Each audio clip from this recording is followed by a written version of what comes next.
Oh.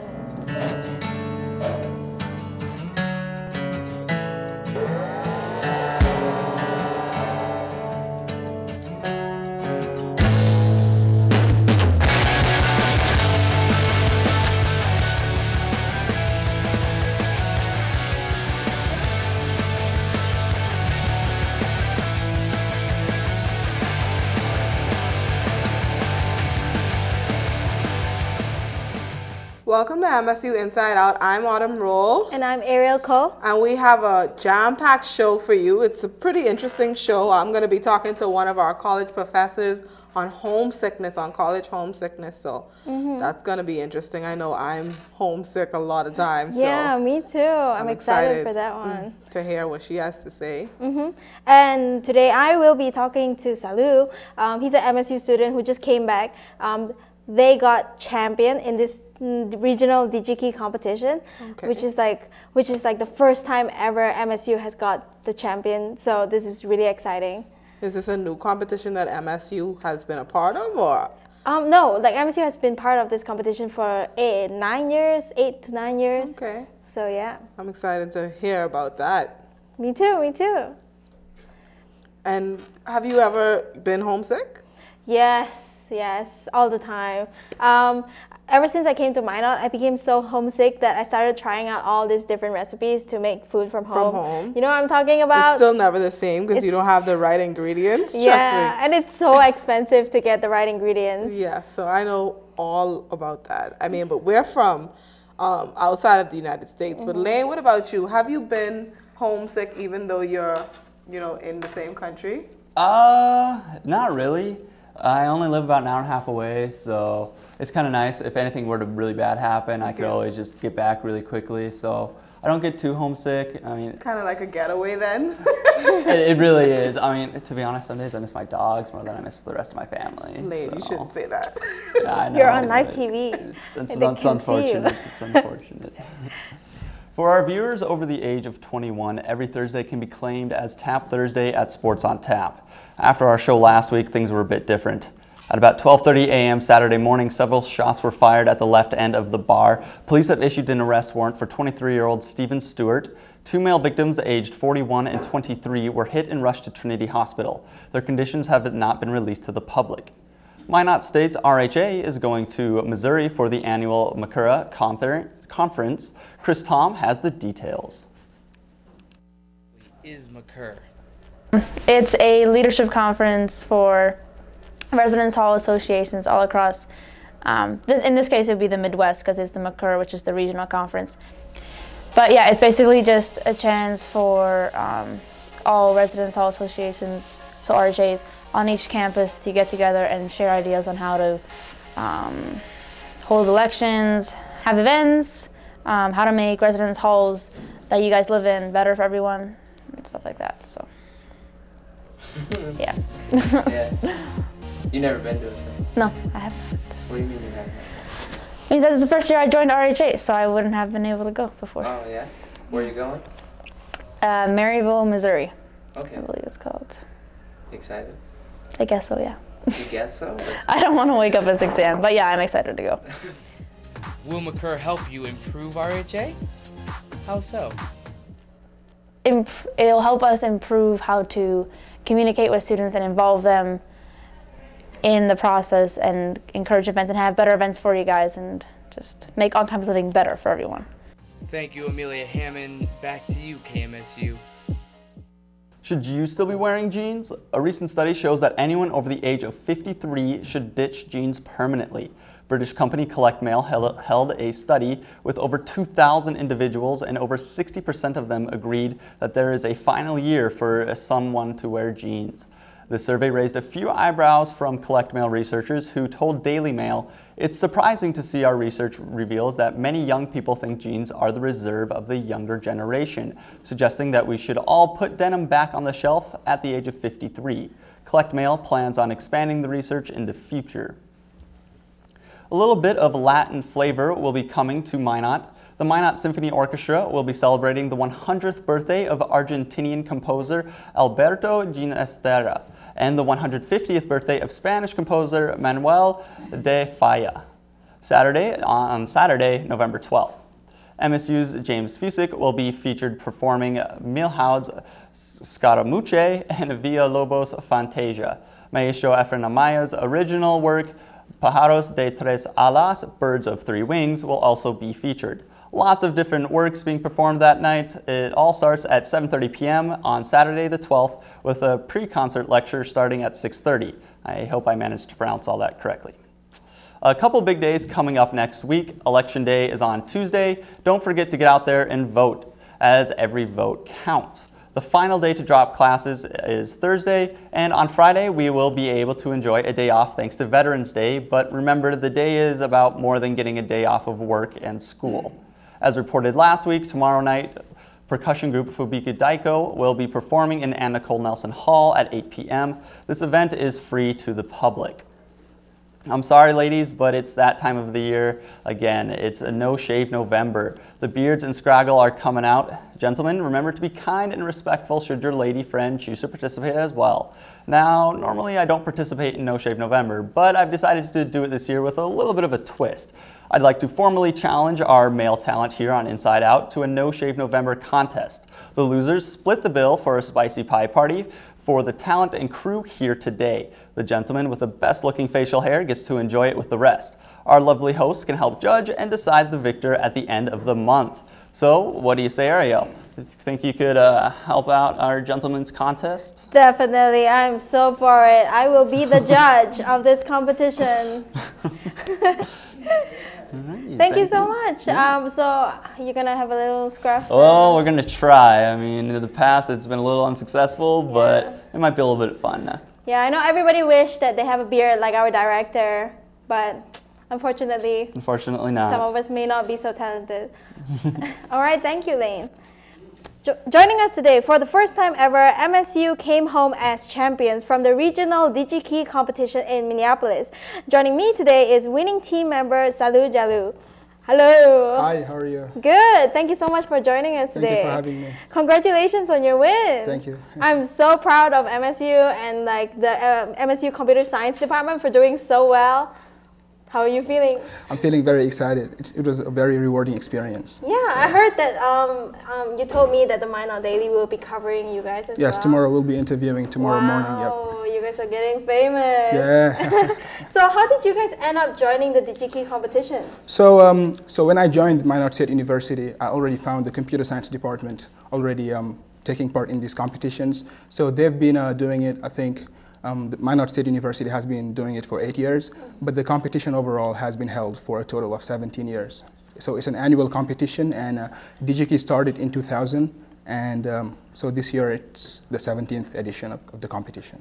Okay, cool. Yeah. And like, what made you want to join the competition? Well, when I was in Maryland, I was also part of the programming team there in my university. So when I came here and I found out that there was such an opportunity, I said, let me join and we'll try our best to win. And last year we didn't win, but this year, you know, we came home with the trophy. So cool, awesome. Cool. Yeah. So did you choose your own team member or? No. So the department chooses who gets to go. It's based on which students perform the most, the best, and also which students are interested. So, yeah. I see. Okay. So, what kind of preparations did you guys have to make? I mean, I know that programming is a very difficult subject, and computer science may be the most difficult, but it is the most current degree, I would say. So what kind of preparations? So actually, funny story, we didn't really do a lot of preparation this year. I think we just went in with a lot of experience and a lot of confidence, and we just tried our best. I know a lot of other universities actually prepare the whole year round, so they start preparing from now for next year's competition, but Minot State University didn't really prepare, you know. But okay. We were lucky enough to win, so. Yeah. Okay, yeah. So what was the competition like? So the competition is divided in 3 sections. So there is the short programming problems, long programming problems, and the word problems. So the short programming problems, we have 1 hour and a half to solve as many problems as we can. And for the long problems and the word problems, we just have 1 hour. And during the competition, we also have an hour allocated to the company giving all the students a tour of their facilities and trying to see if the students kind of like the company. So what the company does is they kind of use the competition as a recruitment platform also to see which students would like to join. It's a space for you guys to showcase your skills. Yeah, exactly. Too. Yeah. Okay, cool. And what was it like being there? Like I know that you were up against about 13 schools. You were telling me. Yeah. So this year, I think 13 schools participated with a total of 23 teams. So some schools may take one team, while others may take two teams. So for example, Minot State only took one team this year. So we had a total of 23 teams and competed. Cool. Yeah. Congratulations on your win. Thank you. Thank you very much for joining us today. That's all the time we have for today. Thank you. So next up on MSU Inside Out, a detailed insight on a college homesickness, an update on the MSU women's soccer team, and their latest victory. Look forward to a beautiful weekend and possibly a beautiful week. More on that with the weather forecast. A Beaver Sports Weekend Update with Anthony Battle. All that and more coming up on MSU Inside Out.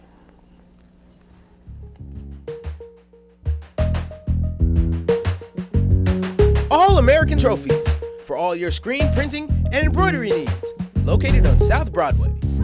Artman, women's clothing, accessories, and art supplies. Located at 13th Main Street, South Minot. Badlands Grill, featuring steak, seafood, chicken, pasta, and classic comfort food. At Badlands, everyone is welcome.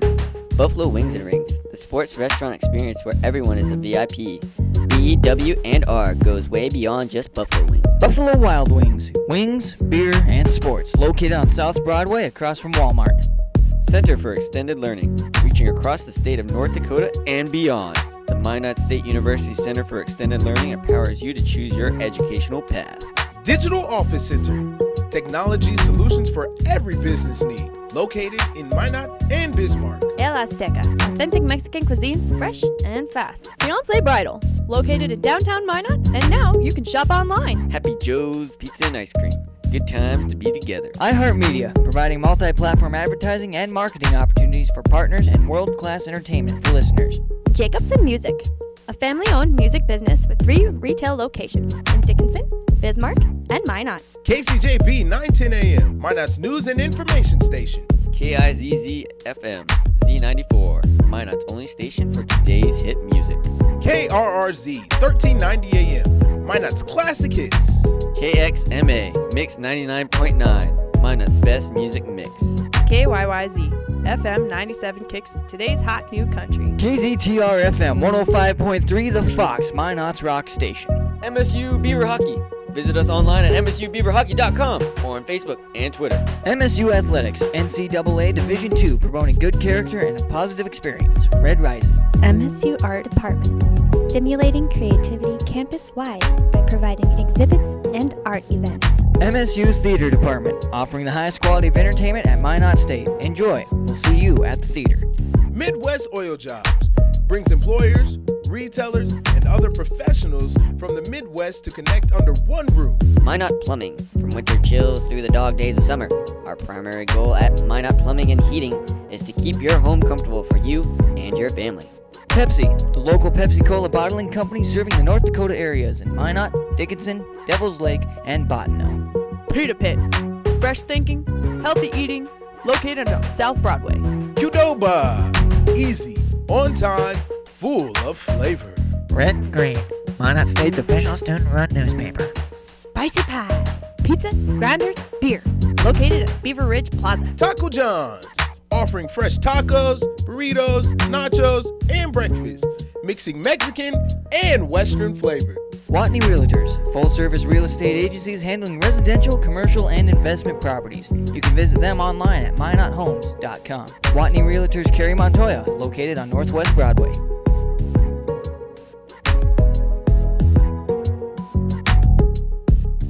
Welcome back to MSU Inside Out. I'm here with a college professor who really knows what it's like to be a millennial student. She has conducted research projects on homesickness. Dr. Christina Paxman is joining us here today. Thank you, Christina, for joining us. My pleasure. Thanks for having me. How are you today? I'm good. So you've just, well, not really just, but like 2 years ago, you joined MSU. You got your dissertation, but along with your dissertation, you've done quite a few research projects. Can you tell us a little bit about the projects you've done? Yeah, definitely. So the project I'm here to talk about today was something that I worked on during my doctoral program with two classmates of mine. And we wanted to examine homesickness throughout college students and then other people who might be experiencing it too. For example, members of the military. So that's something I know a lot of Minot residents can relate to. And we know that in the college arena, it's a huge issue for students, right? It's hard to cope with, especially when you're so far away from home. You know, a lot of you can't necessarily go home on the weekends to visit. So homesickness oftentimes produces some negative physiological side effects, but it can also have some serious academic side effects. So it's related to academic performance and ultimately college retention. So that was kind of our rationale for delving into this project. I definitely know firsthand about the academic aspect, and a lot of people don't know that it affects students so greatly. What do you suggest for students who are dealing with homesickness? Like, how can they cope with it? Well, we had a few different findings. So we wanted to know first and foremost what comprises homesickness. So what exactly are students longing for? And we found that that boils down, we interviewed 34 participants, and we found that there were 12 main items that they mentioned. So one of those was food. I know you all were talking about. And it's so hard to replicate away from home oftentimes. Or, you know, certain restaurants, like one of our participants is from California, and he was talking about how he wasn't able to go to In-N-Out Burger. So, you know, just your favorite places or longing for mom's lasagna or whatever it is was really difficult. So certainly learning how to cook those meals is definitely a way to maybe help bring in some comfort and make college feel like home for students. We also found that homesickness boils down to physical location. So for a lot of students, not just the home itself, but not surprisingly in the Midwest, missing the family farm and kind of all the things that go along with country life. Students reported missing people, so the idea that no matter where I am, my mom is home. That's what makes it So more or less the environment. And then also feelings. So this feeling of comfort. And so one of our findings is where we conducted this study, students told us that in the dorm rooms, they were not allowed to have anything on the walls. So it was stark white and really kind of clinical, sterile feeling.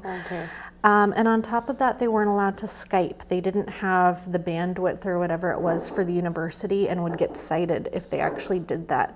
And so that's probably a really big takeaway for universities, and something, you know, we want to know as educators, and also takeaways for resident directors and people working with students to help reduce homesickness. Okay, well, thank you so much for joining us, Christina. And if you guys want more information on that, they can feel free to stop by your office. Standing by with conference champions is James Nora.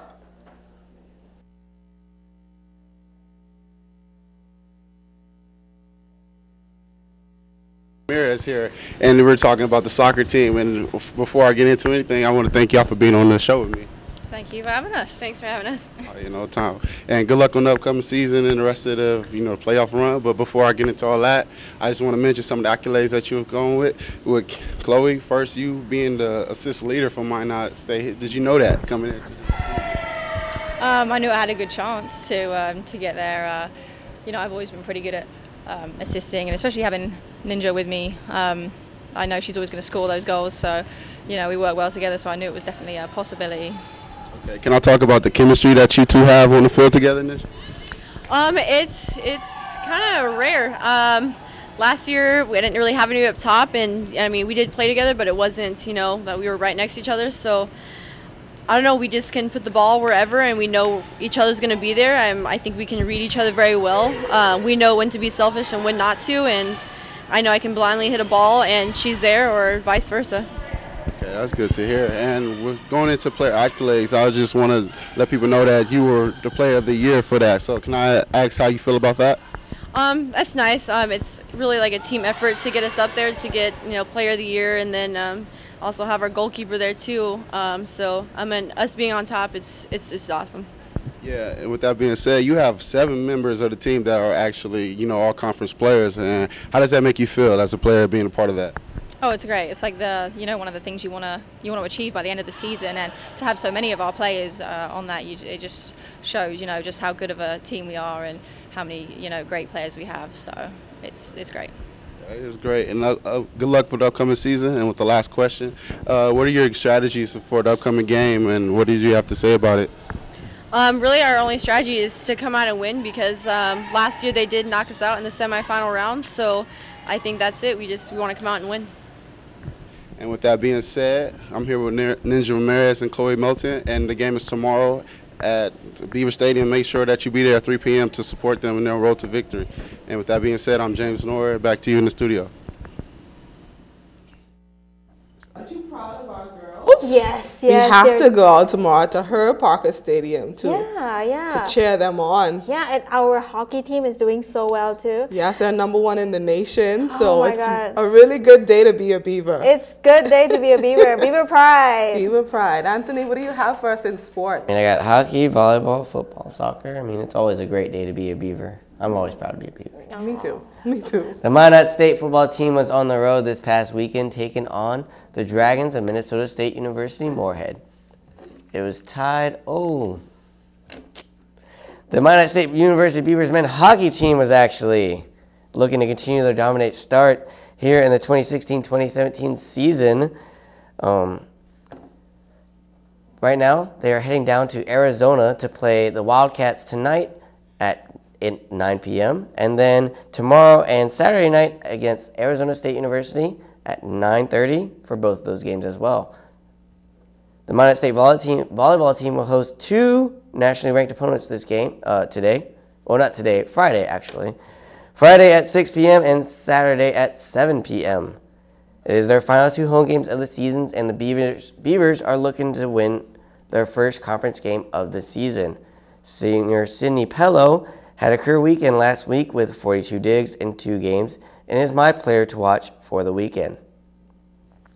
Minot State football is home this weekend as well, as they take on St. Cloud State University on Saturday at 1 p.m. Akil Walker leads the team with 31 catches for 521 yards and 3 touchdowns. On the defensive side, for the Beavers, Donnell Vercher has recorded a team-high 77 tackles this season. 7 Minot State University soccer players were named All-NSIC. Ninja Ramirez was named the Offensive Player of the Year for the NSIC, while Aaron Rafferty was named Goalkeeper and Freshman of the Year for the NSIC. All are earning spots as well as Kelly Crease, Yasina Pinizzo, Chloe Milton, Dahlia Tapia, and to round it out, Ashley Franco. Senior Chloe Milton had a hat trick against Upper Iowa yesterday, and the Beavers won 3-1. Moving on to the semifinal rounds of the NSIC Conference Tournament, Ninja Ramirez also had 3 assists for the Beavers, and head coach Jason Spain said the win feels good. The Beavers will now face Augustana in the semifinals on Friday at 3 p.m., and if they win that game, they will be playing here at the Herb on Sunday. The game time is to be announced. Tonight is Thursday night NFL football, with the Atlanta Falcons taking on the Tampa Bay Buccaneers. Kickoff is at 7:25 tonight and will be on the NFL Network. This is a big division game for both teams and will be a good one. So that's all I have for sports. The soccer girls, hopefully if they win out all the way through the year, that means if they win tomorrow, Saturday, and on Sunday, they will host a regional game. Well, that's exciting. That's really exciting. Yeah, really well, thank you so much for Thank sports, you. Anthony. I remember when I first came here to Minot State, like I really didn't go out to the games because we weren't winning anything, and I felt bad, but it's a really good time to be a Beaver. Yeah, it looks like things are turning around. Yeah, yes, they turning are. around. So with all these games coming up, Leaf, what's the weather looking like? It's going to be a good one this weekend. We're looking like we're going to have sunshine, maybe a little bit of cloud cover most of the weekend, and then into next week it's going to be sunshiny as well. So I kind of, like I said last week, Mother Nature hasn't quite decided to flip to fall yet. She's sitting on that edge between fall and summer. It's looking pretty decent. I like the no snow part. I like the no snow part. Thank you, Lee. Well, yeah, let's take a look at what's going on.